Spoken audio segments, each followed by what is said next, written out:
Can you remember what the most amount of money you made in a month? It's not a constant thing. 5-10 million a month. That is possible. So what line of business are you? I'm into clothing and accessories. Can you remember how much capital you used to start? 100,000. When specifically? Around 2005. If you started at around 2005 with 100,000, how were you able to grow the business to this level it is? It has never been an easy journey. I would even say maybe it should have been more. What do you think is the major reason why many people are poor? It's a kind of mindset. You must have a mindset of What is your marketing strategy of constantly attracting customers? Our own strategy that I know is I've always loved clothing. I draw myself. I love business. Even while I was in just primary school, I used to try to sell one or two things. The most challenging moment was when to succeed in life, you must.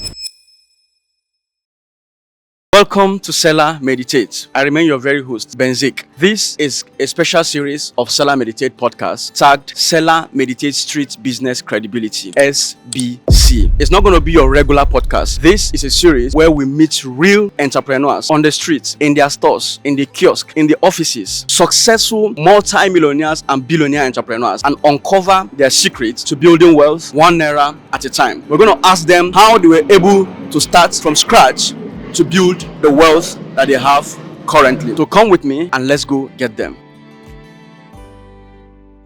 What line of business are you?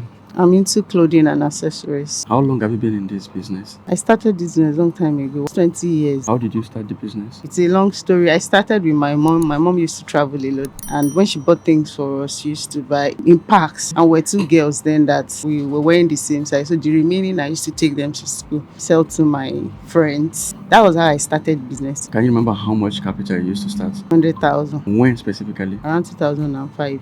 A lot of things have happened in between that. I finished school, I saved, I did so many other things before, and now finally decided to come back to business. But I started my business at that like 20 years ago.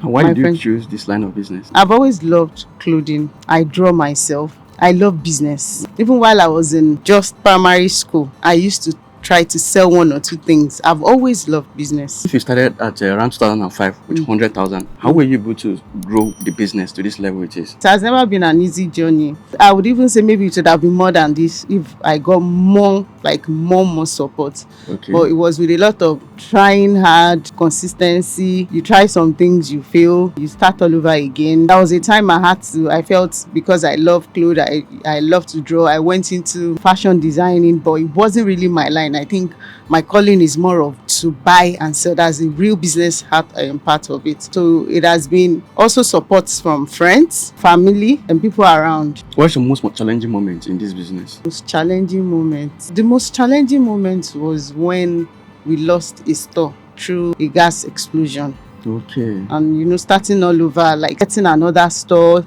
staying at home for a while. When was that? Okay. 2020, after COVID-19. It was really challenging, but I thank God where we are now, because this is just our down store. This is a walk-in store, but we have a warehouse. Okay. We used to have a store at Ikeja, but I couldn't keep up with going there and coming here, so I had to close it down. Now, you're able to grow up to even having warehouse to get to this particular level. It's a huge feat that you're able to achieve. What was the mindset shift or that helped you strategically to grow fast in business within these 20 years? For this kind of business, like I said earlier, like I love fashion, and I realized that it's not just about the drawing aspect of it. I need to buy and sell. But my inner mind, like when I was young, very young, like age of 10, while I was in the boarding house, I remember I was staying in the middle of the dormitory. I'll be like, L&T company, L&T, come and buy clothes, come and do this. So my mindset is producing clothes for people to buy and sell, like a producer. So I have that dream.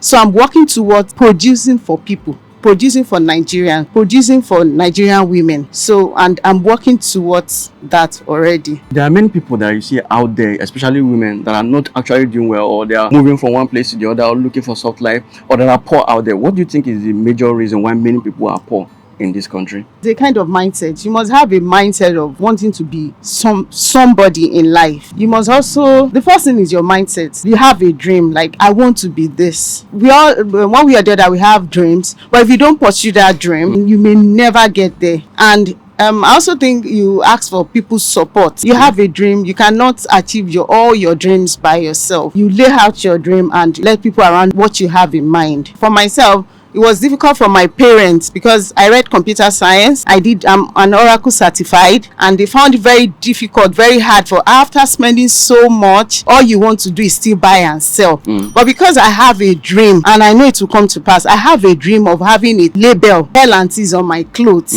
So even at those down moments, like when I told you that the stock got burnt, the dream I had in mind made me move on, made me seek for support, carried me on. I've not even gotten to my dream at all, but I'm hopeful that I will get there.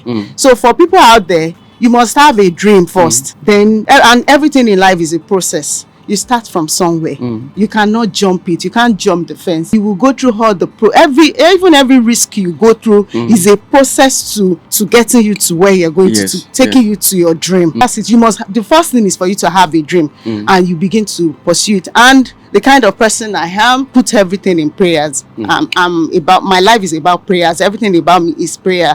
Even the silliest thing, I am a very spiritual person. The smallest thing, I say it is God. Apart from having a dream, whatever way you are, you must believe in something. So you believe in God to help you, let people around you know what you are up to, what you can do. Like majority, I have so many customers now that they were my customers while I was in the university. I have customers of 15 years, like people that were with me. I went to Lautech. My friends that were my customers in Lautech, then they're still my customers now. So now we're going to understand how lucrative your business is from when you started it up to this point. Can you remember what the most amount of money you made in a month? It's not a constant thing. 5-10 million a month.